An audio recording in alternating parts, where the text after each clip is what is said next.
Welcome to Tech Topics brought to you by Cybervenger.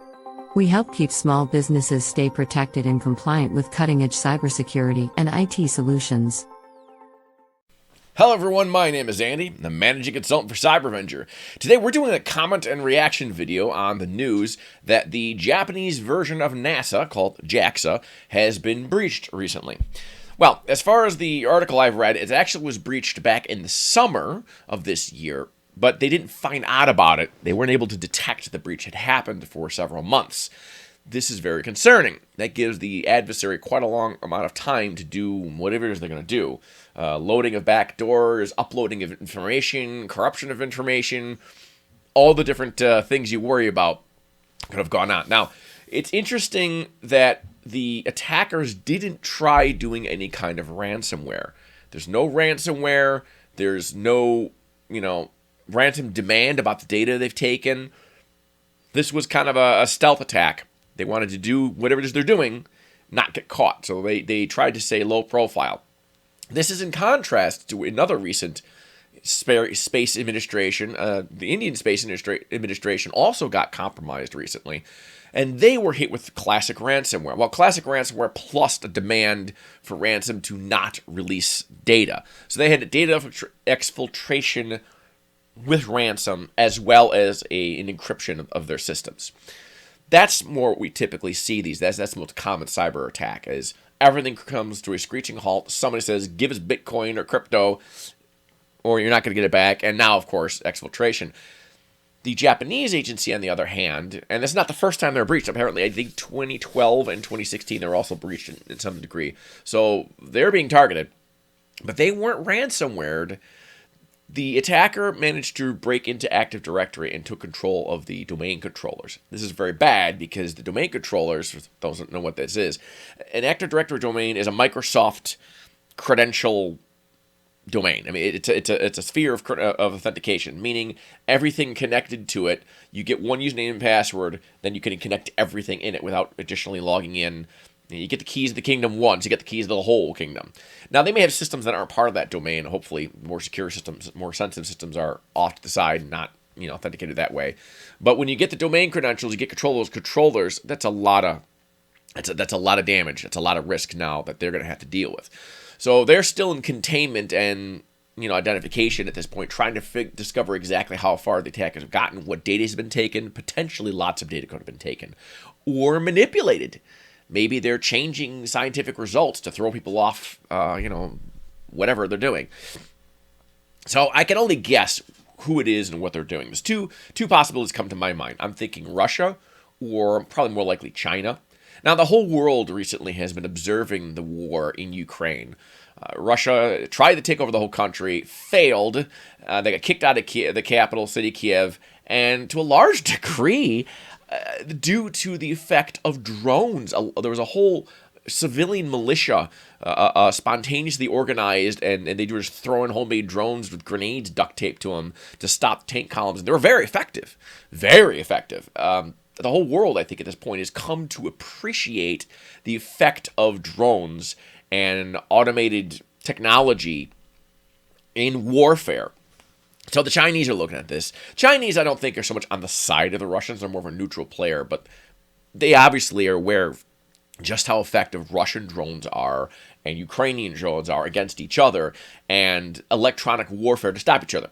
So most drones, I'm not a military expert here, more just cybersecurity, but if you look at the news, it looks like most drones are in one of two categories. They're either driven by remote control, like in a remote control car. You get that remote control goes, we click the button, and there's a radio link between the two. And the remote control device only does what is told to do over the signal.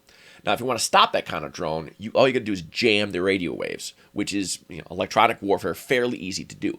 But there's another kind of drone that will take GPS coordinates or just read the land, and it's more AI-based. It has independent control, can make its own decisions. It can identify targets, steer itself towards those targets. Those are rare. Those are brand new. That's all brand new technology. But you can imagine the kind of value it would have to a military. And if you think about all that going on, think about what space exploration would require. In space, you don't have someone trying to jam your signal. What we do have is a massive, many-hour-long delay. Radio waves can only travel so far, so fast. Right? They're limited by the speed of light. And Mars and asteroids and faraway planets that we want to send robots to explore, they are hours away sometimes. So if you want to control a bot to mine something on an asteroid, you're looking for some rare element that you think might be there, or whatever, you're digging down, you have to pre-program that device and give it some ability to operate independently for a time, because its reply to you for further instructions is 16 hours away. It takes you 16 hours to send the signal to Mars, it takes 16 hours to come back, so it's like 32 hours. Don't quote my math. It's a ballpark to give you an idea of the kind of delay. I'm sure it's probably not exactly that number.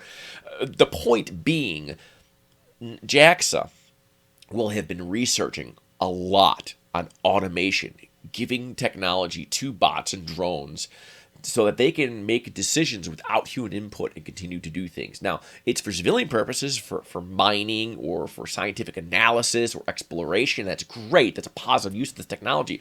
But it's exactly the same kind of technology that could be repurposed for military purposes.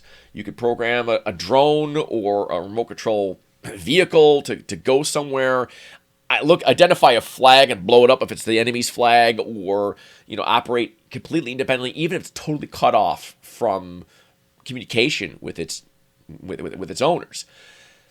So I think we're going to start seeing, this is the upshot of my reaction here, I think this is a sign of things to come. I think we're going to start seeing a mad dash for technologies stolen, if need be, and researched that will allow robots, they're maybe primitive looking, but they're robots, to operate independently for longer periods of time and accomplish missions without input from humans.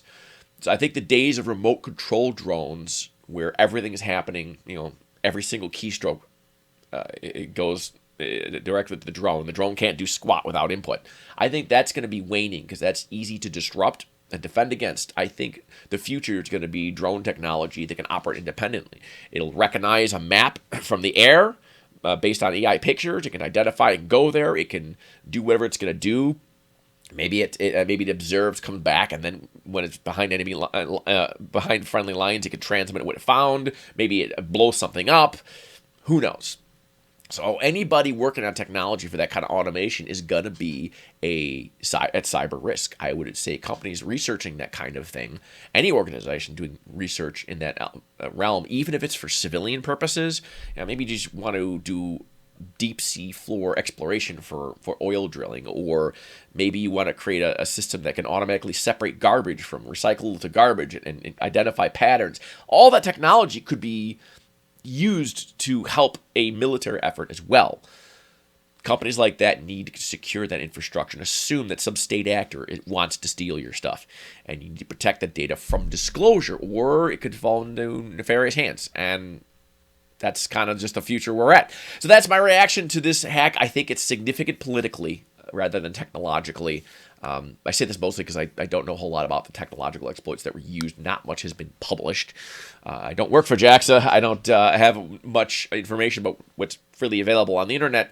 I'm more giving my interpretation of what that means. So hope you enjoyed this video, and look forward to seeing you all in the next one. Thanks for watching. We hope this video has provided valuable information to you. Be sure to share this video with other small business owners to spread the word about the importance of cybersecurity. As always, don't forget to like and subscribe for more videos like this. If you want more information about cybersecurity, visit us at www.cybervenger.com.